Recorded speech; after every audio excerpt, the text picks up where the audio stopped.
বিগত সরকার এবং তার যিনি মুখ্যমন্ত্রী ছিলেন তিনি হোম এবং হিল অ্যাফেয়ার্স ডিপার্টমেন্টের বাজেটকে গিলোটিনে পাঠাতেন।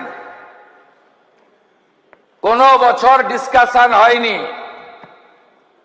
সুযোগ ছিল না মতামত দেওয়ার। এমনকি প্রশ্ন উত্তরেও উনি আসতেন না,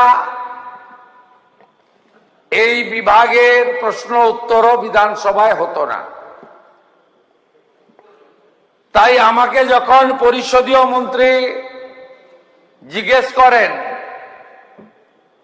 আমি বলেছি যে সবচেয়ে গুরুত্বপূর্ণ দপ্তর হচ্ছে হোম ডিপার্টমেন্ট এবং তার সঙ্গে নিশ্চিতভাবে আমাদের অপরূপ সুন্দর পার্বত্য বিষয়ক দপ্তর, যে টাইগার হিল আমাদের রাজ্যের শোভা বর্ধন করে। তাই আলোচনা হওয়া উচিত, সেই আলোচনা হয়েছে।